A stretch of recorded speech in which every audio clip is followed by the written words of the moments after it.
Welcome to NewFilmmakers Los Angeles in partnership with Maker magazine. I'm Carolyn McDonald and I'm here with Elliott Kennerson to talk about his film Lovebirds. Let's take a look at a clip. How much the world was going to pay attention to it, we didn't know. But it was going to pay more attention to it if it was Science magazine. The university did a press release. Today, on the campus of the University of California at Irvine, one of the scientists who originated... The phone started ringing. Times of India, Times of Australia, London Times, New York Times. From Irvine, California, university research team says about 14% of the female seagulls on an island off the California coast are lesbians. Elliott, welcome, welcome. Thank you. So tell us, how did this story come to you? Just how the story comes to you. Yeah, well, this story, is out there. It happened in 1977, but I am working in the natural history world, the natural history documentary world. And I have a coworker who is a co-director on the film, and they came to me one day and said, "Elliott, do you know about the lesbian seagulls?" And I was like, yes, I do. But turns out that most people do not. And they had stumbled upon it doing research, looking for a story in the natural history vein that would speak to our community. I'm a gay man, they're a non-binary trans person. And that's rare in the natural history world, the natural history production world. Not so many of us. And it turns out that this is the first documented case of homosexual behavior in the animal kingdom. And so we learned that the scientists that made the discovery in 1977 were still alive, and they were down to do a film with us, and we were pretty much, off to the races after that. Okay, so how did you meet George and Molly? They were not that hard to find. We found them through their university, UC Irvine. We just searched for them. They're still there. Yeah, they still have at uci.edu email addresses. I mean, they're retired. They're both in their 80s now. But they responded to us when pretty much from a cold email and agreed to speak with us on the phone. They just thought we were okay, I guess, and decided to proceed with us on the film. So what was it like to initially meet them? Because I think their story is just as fascinating about their life together. And can you talk about that a little bit and what it was like to spend time with them and ask them about their lives? Well, sure, of course. And I mean, that was one of the surprises and maybe one of the challenges of making the film, because we wanted to do a film about the animal and the science, of course. But when we met George and Molly, we quickly learned from them that their personal story was really intertwined with that discovery. And, when people see the film, they'll probably notice that is perhaps the stronger through line of the whole thing. And it's very intentionally, in the way that we built the film, entwined with the story of the discovery. So, that was, these are some folks from a different generation than me. They're scientists. They were somewhat private about their personal lives, especially their personal lives from things that happened 50 years ago. We interviewed them at first only really talking about the birds and the science and the what happened when and all of that. But after interviewing them 6, 7, 8 times in the course of a year, they really opened up to us, and we began to see that this is where the story of the film really lay, with their personal story and how that combined with the discovery story. And how was it for them to come back together? How much time had gone by since they'd seen each other? Well, they are now in good friends, really. So they were in touch with each other at the time. Without giving too much away, Right, they spent. Not to give too much away. I was like, They did spend some time not talking to each other. That's already giving too much away in the film, maybe.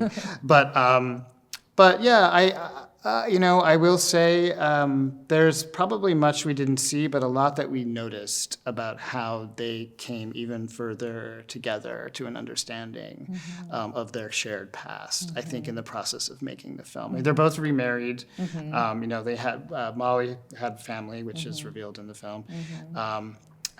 And, they were in sort of a tentative, they had a relationship. It wasn't that intimate. They weren't deep, the best friends. They were acquaintances. They were people that had separated from each other long ago. Right. But I think in the process of the film, and I've noticed this because I've seen a lot of them in the course of promoting the film, going to festivals, and I've seen their relationship change to something more intimate, and I think that they have a better understanding of each other and what happened in the past through their cooperation with us on the film. Sure, and to see it through another's lens as well, I bet, through what you brought to it, your vision. Oh yes, I should hope so. I mean, we there were sort of, we were given the license, and we asked them for permission to be able to tell the story our way. But we wanted it to be okay with them when it went out. Sure. Of course, they had not, seen each other's interviews before the first time they saw the full film, nor had we had kept close, like the kind of approach that we were going to take in terms of talking about their relationship. And so, it was like a little nerve-wracking to sit for the first time with them and have them watch it in front of us. And it has stirred up emotions in them and in the families, their families, their spouses. But I think it was all for the best for all of them, really, to kind of bring it out in this way. I mean, we were very sure to handle it in a super respectful, gentle way. And they also wanted to make sure that we were super correct about the science and the animal as well. So they're very, very happy with the film as we sit here today. Good, because it has a good feeling to it. I mean, you really handle it beautifully, I think. It has a wonderful feeling. Oh, thank you so much. Yeah, it does. So talk about the production of the film now, back to kind of the science of the birds and unfolding that story, like you said, the first documented, case of homosexuality in animals, and the stuff you gathered. Talk about the footage you gathered, the news reports, and even the music, and tell us a little bit about that production process. Oh, sure. Well, I mean, it's very interesting that this discovery happened precisely in the year 1977. I mean, the discovery happened in the year 1972. It was published in 1977. This is how science works, science publication works. But that was a banner year in the history of the LGBTQ movement.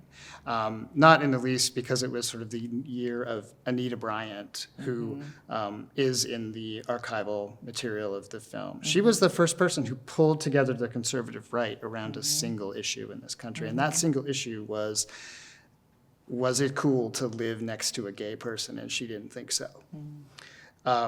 So there's a history lesson in our film besides the science lesson and the personal story. I mean, I'm a 50-year-old gay man. My collaborator, Angel, is a 28-year-old non-binary trans person. And there are people coming up who are even more remote from those very important years in this movement for LGBTQ rights in America.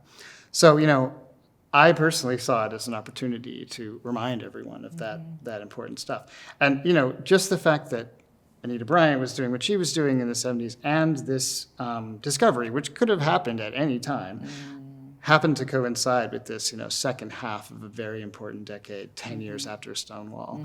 That was, we needed to tell that story, of course, through the archival material. Right. And so our wonderful archival producer, managed to find just the right stuff, I hope, to kind of bring that forward. Yeah, it's done very well, too, giving that context. It really is done very well. Thank you. Yeah. So tell us about where can people follow you and find out more about the film, find out more what you're doing in history, science, and all that. Oh, sure. Well, the film is presently kind of wrapping up its year one festivals, and we're heading into sort of a year two of festivals. Okay. So we're not distributed yet, but you can follow us on Instagram. It's Lovebirds Movie. Okay. And in terms of myself, I continue to work in the genre. I work on a television show for PBS. called Human Footprint. Okay. And this has been sort of, an extracurricular to some of that work. I'm a post-production supervisor, so that's how I keep myself busy. Yeah, so, if people follow us on Instagram, they'll find out where it can be, seen more widely later on. Okay. All right, great, Elliott. Well, thank you so much for coming and talk about the film. Love Birds. Can't wait for others to see it too. My pleasure. Thanks for having me.